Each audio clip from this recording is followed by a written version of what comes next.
오늘은 하나님을 향한 우리의 마음이라는 제목을 가지고 말씀의 은혜를 잠시 나누도록 할게요. 우리가 세상을 살아가다 보면 여러 가지 것들로 인해 좋아하는 것들이 생겨요. 가수를 좋아하기도 하고, 게임을 좋아하기도 하고, 노래나 영화, 음식 등을 이렇게 좋아하는 것들이 각자 개인들이 있습니다. 이것이 시간이 지나면 좋아했던 마음이 사그라들기도 하지만 또한 반면에 계속해서 좋아하는 마음들이 지속될 때가 있어요. 어떤 가수나 배우, 음악, 게임 등을 이제 좋아하다가 이것이 계속될 때도 있지만 시간이 지나면 바뀔 때도 있어요. 또한 반면에 음식이나 취미 같은 것들은 시간이 흘러도 오랫동안 좋아하는 모습들을 볼 수가 있습니다. 이것은 사람과의 관계에서도 마찬가지예요. 좋아했던 사람과 더 가까워지기도 하지만 때론 또한 멀어질 때도 있어요. 그렇다면 우리는 하나님과의 관계에서는 어떤 이 상황을 유지해야 할까요? 우리는 사람 사이에서 친해지다가 멀어지기도 하고 싸우기도 하다가 다시 가까워지기도 하는데, 우리는 그렇다면 이 사람과 내가 좋아하는 것들에 있어서는 좋아하면 더 열심히 하려고 하는데, 과연 우리가 하나님, 우리의 삶의 주인이신 하나님과의 관계에서는 어떤 마음을 가져야 하는지 함께 말씀을 살펴보면서 그 은혜를 나눠보고자 합니다. 먼저 신명기 5장 2절부터 3절의 말씀을 함께 읽어보려고 하는데, 목사님이 좀 새롭게 번역을 쉽게 해서 가져왔어요. 우리 2, 3절의 말씀을 제가 읽어드리도록 할게요. 주 우리의 하나님은 호렙산에서 우리와 언약을 세우셨습니다. 주님께서 이 언약을 우리 조상과 세우신 것이 아니라 오늘 여기 살아있는 우리 모두와 세우신 것입니다. 먼저 이 하나님께서는 호렙산, 이 다시 말해서 이 호렙산이 신의 산이거든요. 신의 산. 이스라엘과 언약을 세우셨어요. 약속을 세우셨어요. 출애굽기를 보면 하나님께서 이스라엘의 대표로 모세와 언약을 맺으셨어요. 목사님이 수련회 때 잠시 설명해 줬는데, 원래는 이스라엘 백성들을 데리고 나서 하나님께서 이 십계명에 대한 내용을 전달해 줬는데, 이스라엘 백성들이 하나님 저희 듣다가 너무 힘들 것 같은데요. 모세에게 대신 얘기해서 모세, 우리가 너무 이거 듣다가 하나님 목소리 듣다가 죽을 것 같으니까 모세가 대신 들어주세요라고 해서 모세가 이제 대표해서 하나님과 언약을 맺으셨고, 그 대표하게 되니까 그 이스라엘 공동체와 함께 언약을 맺게 된 거예요. 이 언약은 하나님의 구원의 은혜를 선명하게 보여주시고 있어요. 하나님께서는 이 언약을 통해 친히 율법, 다시 말해서 말씀을 주셨고, 이스라엘 백성들이 말씀을 지키도록 하셨어요. 이 말씀을 통해 하나님께서 자기만을 의지할 때 항상 너희와 함께 계시고 도우신다는 사실을 알려주셨죠. 그리고 그러한 사실을 이스라엘 백성들에게 다시 알려주었어요. 나를 의지할 때 하나님께서 직접 도우신다는 사실을 말이죠. 신명기 5장 6절에서 이렇게 얘기하고 있는데, 우리 말씀을 다시 한번 읽어보도록 하겠습니다. 제가 읽을게요. 나는 너희를 이집트 땅 종살이 하던 집에서 이끌어낸 주 너희의 하나님이다. 우리가 그 수련회 때 보았던 것처럼 이스라엘 백성들이 원래 이집트에서 노예로 살고 있다가 그 이스라엘 백성들이 하나님 구해주세요 라고 해서 하나님이 그 음성을 들으시고 또한 약속을 기억하시고, 아브라함 때 했던 약속을 기억하시고 그들을 이집트 땅에서 구원해 내셨어요. 하나님께서는 이집트 땅에서 종으로 살던 이스라엘 백성을 인도해 내셨고, 우리가 여름 수련회 때 보았던 것처럼 이스라엘 백성들은 그 노예 생활이 힘들어했어. 그래서 그 고통 소리가 하늘에까지 들렸다라고 우리가 말씀을 통해 살펴보았잖아요. 그래서 하나님께서 그것을 들으시고, 또한 이전에 아브라함과 이삭과 야곱에게 맺으셨던 약속을 기억하셔서 내가 너희 민족을 하늘의 별과 같이 바다의 모래와 같이 많게 하겠다라는 그 약속을 지키기 위해서 그들을 이집트에서 구출해 내셨고, 이제 가나안 땅, 약속의 땅 가나안 땅으로 이제 이렇게 인도를 하신다고 했죠. 그래서 그 과정 가운데 이집트에서 10가지 재앙 을 이제 내리시고, 하나님께서는 그 이집트의 신들을 철저하게 다 땅땅땅땅 깨부셨다고 말씀해 주었잖아요. 그래서 하나님께서는 그 능력이 이집트뿐만 아니라 이스라엘 전역에 있는 모든 나라를 통해 알려주셨어요. 그리고 이스라엘 백성들에게 딱 그 한 가지만을 깨닫게 하셨어요. 너희들이 이집트에 살면서 그들이 이집트 문화에서 살다 보니까 여러 가지 우상을 섬기는 거에 굉장히 익숙하다고 했죠. 그리고 10가지 그 재앙들이 그 우상들을 다 하나씩 도장 깨기처럼 땅땅땅땅땅 부셨다고 했잖아요.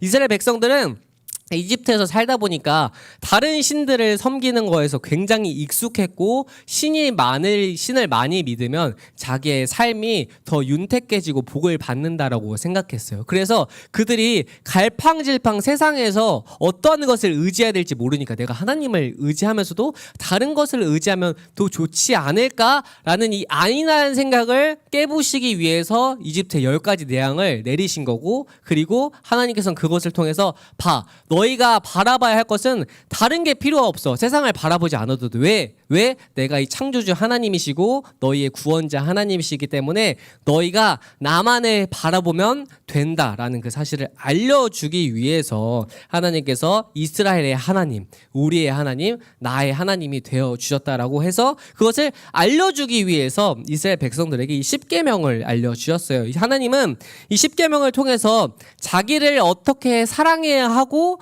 또한 너희들끼리, 이웃들끼리 어떻게 사랑해야 하는지를 알려주셨거든요. 이 10계명은 10가지 약속이에요. 10가지 약속. 이 중에 첫 번째부터 네 번째까지는 우리와 하나님과의 약속이고, 그 다음에 5번째부터 10번째까지는 사람과 사람 사이의 약속. 우리 청년부, 우리 언니, 오빠, 형, 누나들은 지금 거기서 10계명에 대한 설교를 듣고 있죠. 뭐 잘 알고 있겠지만 이것처럼 10계명 10가지인데 첫 번째부터 네 번째까지는 우리와 하나님과의 관계에 대한 그 약속을 말씀해 주고 있고, 5번째부터 10번째까지는 서로 사람과 사람 사이의 약속. 즉, 이 사랑에 대한 약속이에요. 사랑에 대한 약속. 너희가 하나님 입장에서 너희가 나를 어떻게 사랑해야 하고 또한 너희들끼리 어떻게 사랑해야 되는지 그 방법을 알려줄 테니 너희들이 그것을 지키면서 살면서 해라라고 이렇게 얘기했죠. 먼저 이 첫 번째로는 하나님께서 가장 먼저 자신 위에 다른 신을 두지 말라고 하셨어요. 자신 위에 다른 신을 두지 말라.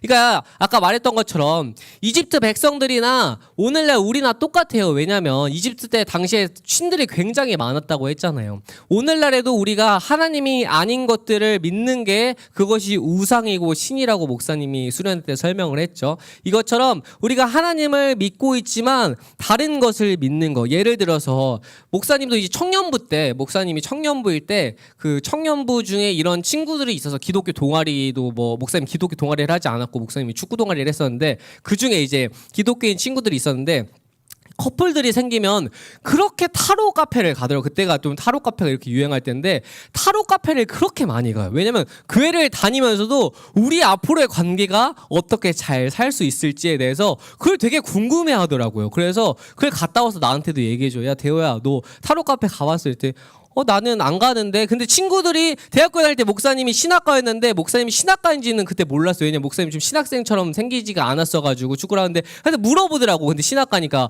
야 신학을 해도 교회를 다녀도 타로 카페를 가도 돼라고 묻더라고요. 그래서 아니 당연히 안 되지라고 했는데 이해를 못해. 왜냐면 타로가 그냥 우리가 그 불안한 상황에서 우리가 앞으로 어떻게 해야 될지, 또 뭐 커플과의 관계, 커플 뭐라고 하죠? 궁합을 알아보고 막 이런 것처럼 그런 것들을 해요. 우리 예전에 학교 다닐 때 막 이름 강대호, 목사님 여자친구 이름 김여름인데 강김 이렇게 해가지고 막 숫자 해가지고 몇 퍼센트 하는 거 있잖아요. 야 우리 이 궁합이 몇 퍼센트다 이런 거 알고 있죠. 초등학교 때 다 해봤죠. 이런 것처럼 타로도 그냥 그런 미신 중 하나인데 그런 것들을 믿거나, 또 점 보는 친구도 있었어요. 점 보는 친구. 정말 근데 신기하게 목사님 친구 중에 목사님의 아들이 있는데, 이 목사님의 아들이 그 목사님 아들의 친구가 그 엄마가 무당이었대요. 그래서 무당이었는데 그 친구 집에 놀러를 갔대요. 그 친구 집에 놀러 갔는데 그 무당인 엄마가 그 목사님 아들을 보고 너는 여기 오면 안 되는데라고 딱 얘기를 했대요. 그래서 왜지라고 걔는 이제 목사님 아들을 얘기하지 않은데 너는 여기 오면 안 될 것 같은데라고 해서 그 어머니가 이제 나가라고 했대요. 왜냐면 너랑 나랑 이제 맞지 않는다. 너랑 나랑 맞지 않으니까 너가 여기 오면 너도 힘들고 나도 힘들다라고 막 하면서 그랬는데, 이것처럼 막 여러 가지 무당 같은 것들이 이제 귀신들 같은 개념이라고 목사님은 생각을 하는데, 아무튼 그런 것처럼 이런 것들에 대해서 점을 보는 친구도 있었고, 왜냐면 그 목사님 아들인 친구가 자꾸 다른 친구들한테 야 우리 엄마 점 잘 봐줘, 싸게 해줄게, 그때 돈을 받고 이제 하니까 더 싸게 해줄게라고 했는데 그 친구가 그래서 정말인지 아닌지 그때 갔다 그랬어요. 목사님 아들인 친구가. 그래서 이것처럼 우리가 교회를 다닌다고 하지만 타로 카페라든지 그다음에 오늘의 운세, 오늘의 어른들은 옛날에 신문에 보면 오늘의 운세 막 이런 게 많거든요. 몇 몇 년새, 오늘의 운세, 오늘 뭐 주식을 사면 대통할 것이다, 뭐 이런 것들처럼 복권을 사면 오늘 큰 좋은 일이 있을 거다, 이런 것들을 굉장히 또 많이 믿어. 목사님 고등학교 때 이 친구들, 야 오늘의 운세 우리가 어떻대, 이제 모의고사 볼 때, 야 우리 오늘 이번 학년에 우리 운세가 좋대, 시험 다 같이 잘 보자, 막 이렇게 외치는 친구들도 있어서, 이것처럼 우리가 하나님을 믿는다고 하지만 여러 가지 미신을 믿는 게 굉장히 우리가 거기서 의지를 많이 하게 돼, 생각보다. 그래서 우리가 미신 같은 거 알죠? 그 시험 볼 때도 막 우리 친구들에게 펜 떨어지면, 야 점수 떨어져, 펜 떨어뜨리면 안 돼라고 하면, 또 우리는 이과다 보니까 아니야 이게 지구 중력에 비해서 찰싹 붙은 거야 라고 하는 것처럼 머리를 감으면 안 돼, 뭐 이런 미신 같은 것들을 굉장히 우리 교회를 다녀도 많이 믿거든요. 왜냐면 그거를 안 하면 좋지 않을까, 빨간색으로 이름 쓰면은 저주가 있다고 하니까 뭐 안 좋지 않을까, 나 그냥 파란색으로 써야지, 예수님 믿는다고 하지만 문지방 밟으면 안 돼, 뭐 이런 것들을 우리가 예수님을 믿는다고 하지만 그거를 알게 모르게 은연중에 굉장히 많이 지켜요. 그래서 새 차를 사도 뭐 막걸리를 뿌린다던가 이런 것들이 있는데, 그게 다 신을 믿는 거예요. 그거를 하면은 안 해도, 안 하면 좀 찝찝하지만 하면 더 좋을 것 같으니까 하나님을 믿어도 그렇게 하는 것들이 굉장히 많거든요. 왜 그렇게 되냐면 우리가 똑같아. 이집트 백성들이랑 우리랑 오늘날 똑같아요. 여러 가지 우상들이나 그런 것들을 하게 되면 우리 삶이 더 유익할 거라고, 더 좋을 거라고 생각하니까 그런 것들을 하는 거예요. 그래서 하나님이 이스라엘 백성뿐만 아니라 오늘 우리에게도 너희가 왜 나를 믿으면서도 다른 것을 의지하려고 하니? 라고 말하는 게 가장 첫 번째, 다른 것을 믿지 말고 하나님만 믿으면 된다라고 이렇게 얘기하는 거예요. 그게 첫 번째 계명이에요. 첫 번째 계명. 이제 두 번째로는 하나님께서 우리가 자기를 위한 우상을 만들지 말라고 했어요. 우상은 우리가 하나님이 아닌 다른 것을 의지하기 위한 이제 모양을 만드는 거예요. 모양을. 우리가 예전에 목사님이 우리 고등부 찬양팀이랑 이제 제자반을 하면서 한번 설명을 해줬는데, 우리가 이제 카톨릭 성당하고 우리 교회하고 다른 점이 있어요. 다른 점이.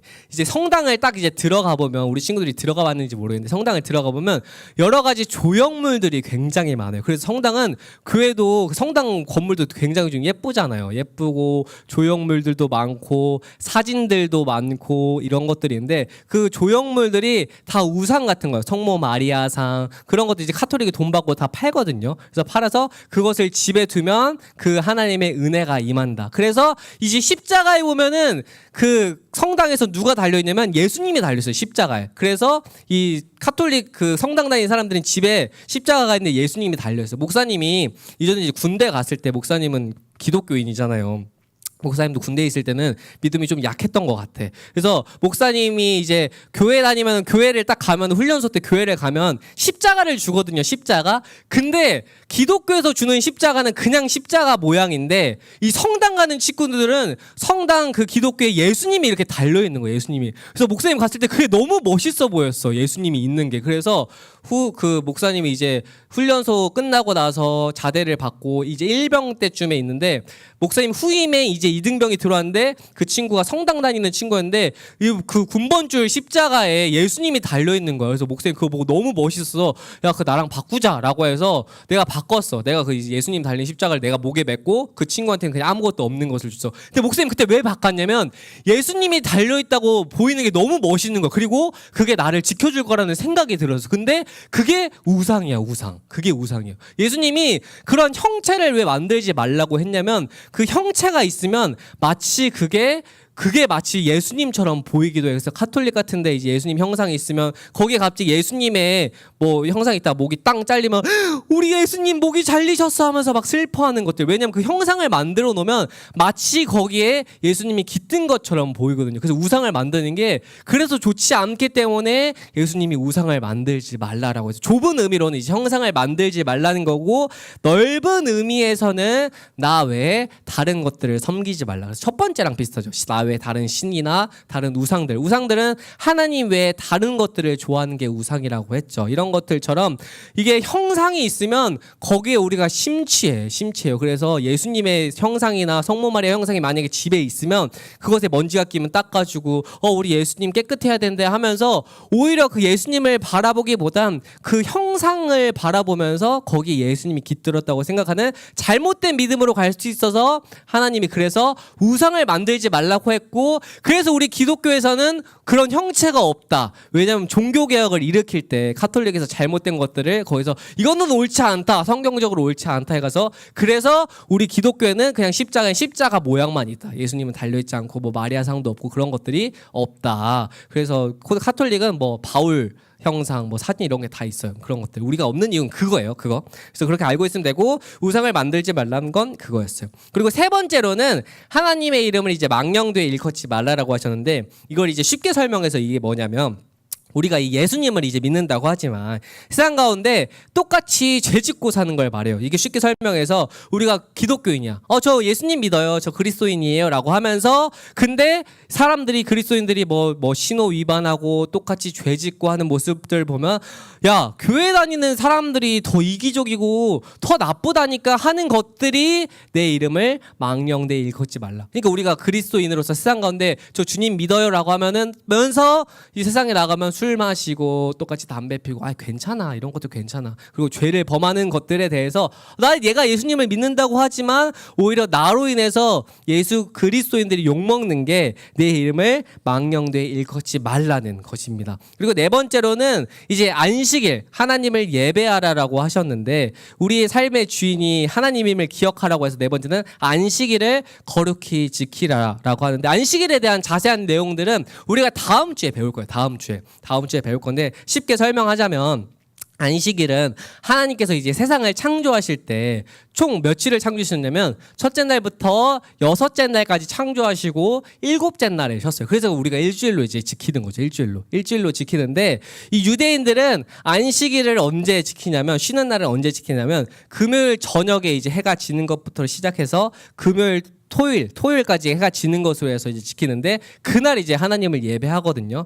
왜냐면 이게 십계명 창세기에 근거한 내용이에요. 왜냐면 첫째 날에 하나님의 세상을 창조하시고, 창조한 다음에 여섯째 날에, 그러니까 금요일까지, 월요일부터 토요일, 금요일, 일요일이 첫째 날이죠. 왜냐면 일주일의 시작이니까 유대인들에게는. 그래서 그것을 유대인들은 요일로 부르지 않고 그냥 제1의 요일이라고 불러요. 유대인들을 그 히브리어로 제1의 요일, 제2의 요일, 그게 이제 월요일, 제1의 요일이 일요일이에요. 1의 요일, 2의 이렇게 부르고, 제6일이 이제 금요일이고, 이제 제7일은 제7일이라고 부르지 않고 안식일이라고 이제 히브리어로 따로 말하는데, 그 7일날 이제 쉬어요. 그래서 유대인들은 금요일 저녁부터 토요일 저녁이 될 때까지 쉬면서 하나님을 예배해요. 그런데 그러면 왜 성경에는 이제 구약 성경의 창세기는 그렇게 이제 쉬라고 해서 그렇게 쉬는데, 왜 우리는 이 주일날 뭐 함께 모여서 예배를 드릴까? 원래 주일의 개념은 이제 일요일 첫째 날이니까 유대인들처럼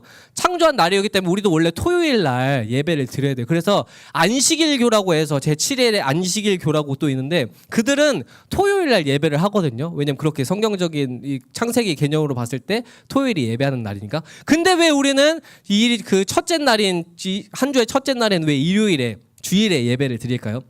주일이라고 예전에 목사님이 제자반 하면서도 설명해 줬는데, 왜 우리는 주일에, 일요일에 처음 날에 예배를 드리냐면, 예수님께서 십자가에 고난 받으시고 죽으시고 이제 부활한 날을 기념하기 위해서 예수님께서 주일에 부활하셨거든요. 그래서 우리가 그것을 주일이라고 불러요. 주일. 그래서 예수님께서 부활하신 날을 주일이라고 하는데, 우리가 이 부활의 기념, 우리가 왜냐하면 죄에서 구원을 얻은 날, 그 이스라엘 백성들이 다음 주에 설명할 거지만, 안식일이 구원의 날이었어요. 그래서 하나님이 내가 너희를 이집트에서 구원해냈으니 내가 쉬었던 것처럼 너희도 쉬면서 나를 기념하라고 했던 것을, 우리의 죄는, 우리는 이스라엘 백성들이 아니니까 우리는 예수님으로 인해서 모든 율법이 완성이 되었고 언약이 성취되었으니까, 예수님께서 이 죄를 우리의 죄에서 속박하고 구원해 주신 그 날이 우리에게는 주일이다. 예수님께서 이날 부활하셨으니까, 부활하신 날에 우리의 죄가 사라졌으니까 라고 해서, 우리 이제 프로테스탄트 개신교들은 주일날 함께 모여서 예배를 드린다를 알고 있으면 돼요. 왜냐면 이제 우리 친구들이 세상에 나가다 보면 사람들이 막 물어, 야, 성경에서는 첫째 날부터 창조를 해서 일곱째 날 쉬는 게 바로 토요일일 텐데 왜 너네는 주일에 예배를 드리냐, 왜 성경이 다르게 하냐, 막 이런 질문들을 혹시나 할 수도 있거든요. 그러니까 이걸 알고 있어야 돼. 지식이야, 지식. 상식, 지식이 아니라. 그래서 우리가 주일날 예배를 드린 날은 예수님께서 부활하신 날로 기념한 것이고, 그것이 구약이랑 연결이 되어서 다음 주에 설명해 줄 거예요. 다음 주에 설명해 줄 건데, 그 구원의 날이 우리에게는 예수 그리스도를 통해서 얻어졌기 때문에 그 날을 주일로 지킨다. 이처럼 하나님께서는 이제 첫 번째부터 네 번째까지 약속을 통해서 나와 내가 너희들이 나를 어떻게 사랑해야 되는 이 방법에 대해서 얘기를 해주셨어요. 그리고 그 안에서 우리가 어떤 마음과 행동을 가져야 하는지 이 신명기 6장 4절 5절의 말씀인데 우리가 이 수련의 주제 말씀이죠. 우리 함께 읽어보도록 할게요. 함께 읽어보도록 할게요. 시작. 이스라엘아 들으라. 우리 하나님 여호와는 오직 유일한 여호와이시니 너는 마음을 다하고 뜻을 다하고 힘을 다하여 내 하나님 여호와를 사랑하라. 아멘.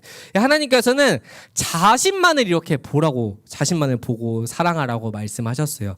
마음과 뜻과 힘을 다해서 사랑하라고 말이죠. 이것은 십계명을 넘어서 성경의 모든 가르침을 따라 살아가라는 것이에요. 십계명뿐만 아니라 이후 예수님께서 말씀하신 그 모든 것도 너희들이 지켜서 살아가라고. 그래서 하나님을 바라보며 의지하고 사랑하라고 말씀하셨고, 그거에 대한 방법이 모든 성경에 나와 있고 그 모든 성경을 지키는 것이다. 그래서 예수님께서 이렇게 말씀하셨어요. 요한복음 14장 21절의 말씀인데, 요한복음 14장 21절의 말씀 제가 읽도록 할게요. 나의 계명을 지키는 자라야 나를 사랑하는 자니 나를 사랑하는 자는 내 아버지께 사랑을 받을 것이요 나도 그를 사랑하여 그에게 나를 나타내리라. 아멘. 예수님께서는 자기가 선포한 이 하나님의 말씀을 지키는 것이 바로 자신을 사랑하는 것이라고 설명하셨어요. 그리고 말씀을 지키며 나를 사랑할 때 하나님의 사랑을 받게 되어서 그 사랑이 내 삶 속에 날 것이라고 이렇게 얘기했어요. 우리가 하나님만을 의지하고 사랑할 때 우리의 삶에서 주님의 형통하심과 함께 하심을 경험할 수 있어요. 목사님이 이번 주제 말씀 있잖아요. 신명기 6장 4절 5절의 말씀. 목사님이 가장 좋아하는 말씀 중에 하나인데, 목사님이 이것을 항상 암송하면서 외울 때 어떻게 해냐면 우리가 하나님을 사랑하는 방법에 대해서 알려주거든요. 하나님을 사랑하는 방법에 대해서. 여기 보면은 어떻게 사랑하라고 하냐면 5절에 보면은 마음을 다하고 뜻을 다하고 힘을 다하여 하나님 여호와를 사랑하라고 하잖아요. 이게 그러니까 우리의 앞으로의 여정에 함축되는 말씀이라고 생각해서 목사님 이걸 좋아하는데, 이걸 어떻게 해오냐면 이게 포함돼서 내 마음과 뜻과 뜻이 생각이니까 뜻과 힘을 다해서. 그래서 이거 어떻게 외우냐면 마음, 뜻, 힘 이렇게 항상 이렇게 외웠어. 내 마음과 뜻과 힘을 다해서 사랑해서 뜻, 힘. 그래서 이거를 이렇게 배웠어요. 항상 내가 어떻게 하나님을 사랑해? 내 마음과 뜻과 힘을 다해 사랑하라. 그래서 우리가 하나님을 사랑할 때 그렇게 사랑해야 돼요. 아까 이집트에 나왔던 이스라엘 백성들처럼 무상을 섬기거나 뭐 타로를 하거나 점을 보거나 또한 뭐 여러 가지 형체를 섬기거나 안식일을 대충 하거나 예배를 대충 드리거나 이런 게 아니라, 우리가 하나님을 사랑할 땐 마음과 뜻과 힘을 다해 뜻, 힘 이렇게. 그래서 모든 것을 전심을 다해서 사랑해야 한다. 우리가 세상이 아니라 하나님을 바라볼 때 그 은혜와 능력을 충분히 누릴 수 있고, 그거에 대한 사실이 성경에 나와 있어요. 성경에. 우리가 마음과 뜻과 힘을 다해 살아가면 우리의 삶을 하나님께서 인도해 주실 것이고 하나님께서 형통하게 하실 것이고, 우리의 삶의 모든 어려움을 마주하더라도 그럼에도 마음, 뜻, 힘을 다해 사랑하면 하나님이 인도해 주실 것이니까 그것을 믿고 나아갔으면 좋겠어요. 그것을 믿고. 근데 그 방법이 우리 스스로가 할 수 없어요. 이스라엘 백성들이 십계명을 결국엔 지키지 못했던 것처럼 우리가 할 수 없기에, 그래서 어떻게 해야 되냐면 기도해야 됩니다. 주님, 제가 할 수 없으니 성령 하나님, 제가 마음과 뜻과 힘을 다해 사랑할 수 있도록 내 스스로가 할 수 없으니 성령 하나님, 제 삶을 통해서 도와주세요라고 기도하며 나아가야 돼요. 우리는 할 수 없기 때문에. 하지만 성령 하나님이 도와주시면 할 수가 있거든요. 그래서 이것을 기억하면서 나아가는 이번 한 주간을 믿음으로 마음과 뜻과 힘을 성령 하나님의 도우심으로 인해서 나아가는 우리 고등부 모든 공동체가 되길 주님의 이름으로 소망하겠습니다. 제가 말씀을 위해서 잠시 기도하고 주기도문으로서